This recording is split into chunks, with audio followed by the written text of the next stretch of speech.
Radio Cultura. Hoy vamos a hablar de la revolución industrial. Gambetta, ¿podría decirnos en qué consiste? Sí, es el pasaje de la economía a base agraria, artesanal y comercial a una economía industrial más mecanizada, moderna y tecnificada. Se dio en Gran Bretaña y según muchos historiadores, esta revolución comenzó a mediados del siglo XVIII y finalizó a mitades del siglo XIX cuando se inaugura el primer ferrocarril. Fue un proceso porque fue paulatino y no brusco. Arancet, ¿podría decirnos por qué se dio en Gran Bretaña? Sí, hay varias razones. Están las razones económicas. Gran Bretaña estaba en un importante desarrollo económico gracias a la existencia de mercados externos, fundamentalmente coloniales, la posesión de una flota mercante que trasladó materias primas y alimentos, la disponibilidad del capital por la acumulación de riquezas provenientes al comercio internacional, más que nada por el arte de la nobleza y de la burguesía, el desarrollo económico liberal que proporcionaba la iniciativa privada y la búsqueda de ganancia sin intervención estatal, la existencia de un mercado interno constituido por la población urbana que no dejaba de crecer debido a las migraciones de los campesinos desplazados a la ciudad por los sacramentos de los campos, el comercio negrero, o sea de esclavos, con América, que también generaba ganancias. Las inversiones que poseían en Países Bajos entregaban una suma importante de dinero a Gran Bretaña. Se comenzó a incrementar la agricultura gracias a innovaciones como la rotación de cultivos, la eliminación del sistema de barbecho y el arado de vertedera. Y esto permitió alimentar a más población. La revolución agrícola que aportó técnicas de ámbito agrario. Además, hubo una mayor riqueza con recursos naturales como el carbón y el hierro. Otra cosa que pasó en las razones económicas fue el take-off o despegue, la industrialización más acelerada y el crecimiento económico de los empresarios privados e inversores. Las razones políticas fueron la participación política de la burguesía. Esta le permitió tomar medidas favorables en la economía.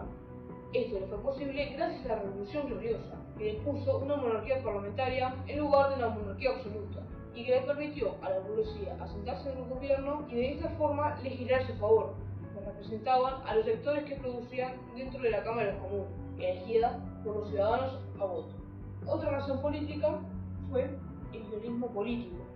En las razones sociales vemos que aumentó la mano de obra, se empezó a alimentar más población y hay una menor demanda de trabajo horario gracias a la revolución agrícola, y por esa razón la gente comienza a emigrar a las ciudades. Cebeso, ¿podría decirnos cuáles fueron las características de la revolución industrial? Sí, es la revolución económica por excelencia, es una revolución burguesa y pacífica. Se introducen máquinas accionadas por la presión del vapor del agua al hervir, aumento de bienes, migración masiva de la gente del campo a las ciudades por la escasa demanda de trabajo rural, o sea, el éxodo rural. La población urbana aumentó debido a que el campo incrementaba su población para el consumo de las ciudades, que estaban en continuo crecimiento. En la industria textil se comenzaron a utilizar notoriamente nuevas máquinas que requerían fuentes de energía cada vez más potentes. También comenzó a desaparecer el trabajo manual y el domiciliario, propio del artesano. El aumento de la producción agrícola, la producción organizada para vender en mercados cada vez más amplios, la división de trabajos en unidades de producción llamadas fábricas. Gambetta, ¿podría decirnos por qué empezó en la industria textil? Sí, empieza en esta industria porque el algodón que se utilizaba en esta era proporcionado a Gran Bretaña por India, América del Norte y Egipto. Por lo tanto, la producción algodonera aumentó. Antes, para esta industria, se utilizaba la lana en los talleres domiciliarios, pero luego se dieron cuenta de que el algodón era una mejor opción, porque era más fácil de tratar que la lana. Esta industria permitió una grande y rápida expansión que incitaba a los empresarios a adoptar las nuevas técnicas revolucionarias. También se inició en esta industria porque las nuevas máquinas se aceleraban el proceso de hilado y el proceso de tejido con menor esfuerzo humano. Bueno, ahora hablaremos de los talleres domiciliarios. Este no es un trabajo especializado, es decir, que no hay ninguna dedicación exclusiva al taller, ya que la persona generalmente es un campesino y comparte esta actividad con la agricultura. Además, es un trabajo muy poco tecnificado. Es también realizado por un trabajador que emprendía esta tarea por cuenta propia. Aquí trabajan los hombres de la casa y su familia. La producción era lenta. El trabajador era también un empresario. Esto quiere decir que es el que compra la materia prima y es el que vende el producto manufacturado. Asimismo, lo vendía a través del trueque. También el putting out. La producción sigue siendo domiciliaria, pero esta vez es un comerciante o empresario quien provee la materia prima al artesano y el que vende el producto manufacturado en las ciudades más cercanas y en las más alejadas. El dueño del negocio posee una mayor demanda de producción, pero a su vez el campesino no puede realizarlo en época de cosecha. Entonces el campesino va a dejar la agricultura como principal actividad económica, pasando a ser la producción de productos manufacturados su principal cargo, a base de algodón y de tela. Hasta esta fase el telar le pertenece al artesano, pero en la fase culminante el burgués comienza a comprar los telares a estos artesanos y los ubica en un galpón a ambos, al artesano y a su respectivo telar. También comienzan a surgir los trabajadores asalariados. Las fábricas. ¿Qué eran las fábricas? Las fábricas era donde el burgués empresario reunía los medios de producción que son de su propiedad y donde concurren los trabajadores quienes aportaban sus trabajos a cambio de que se les otorgue un respectivo salario. Comenzaban en el medio rural porque las máquinas dependían de la energía hidráulica y era necesario estar cerca de una corriente de agua. En un principio, los artesanos utilizaban sus telares en las fábricas, pero con el tiempo los artesanos comenzaron a vender sus telares a los dueños de las fábricas, ya sea por deudas, accidentes o edad, y contrata al obrero porque es menos costoso y además hace un trabajo más monótono.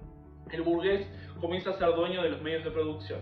Surge el capitalista o burgués capitalista, que será el industrial, que es el empresario moderno. Es el que se encarga de la estrategia de la empresa. Comienzan a crearse las primeras organizaciones llamadas Trade Union. Son creadas por los artesanos, dueños de los telares. Se introducen las primeras máquinas a vapor. Comienzan a surgir nuevas industrias como la siderúrgica, que es la que trabaja con el metal y el hierro, y se utilizan nuevos combustibles, como el coque, que proviene de la mina y posee un mayor calorífico para estos metales. Surge lo que se llaman los trabajadores de cuello blanco. Cuello blanco porque es una manera de distinguirse de los obreros, que son el personal administrativo. ¿Y nos podría decir algo sobre la expansión de la revolución industrial? Sí, la primera revolución industrial se expandió por el gran avance tanto de las comunicaciones como los transportes. Se expandió por Europa, más específicamente por los territorios de Bélgica, Francia, Alemania, los Países Bajos, el este de Europa, España e Italia. En América, por el territorio de todo Estados Unidos, y en Asia se expandió por todo Japón. Y por último, ¿podría mencionarnos las consecuencias de esta revolución? Sí, la producción experimentó un fuerte crecimiento. Las máquinas permitían elaborar muchos más productos industriales, lo que da origen a la baja de precios. Las ciudades aumentaron notoriamente, como también lo hizo su población, porque muchos campesinos habían emigrado a las urbes de su país. El Estado no interviene directamente en la economía, finaliza el absolutismo desde el punto de vista económico. A esto es lo que llamamos el mercantilismo.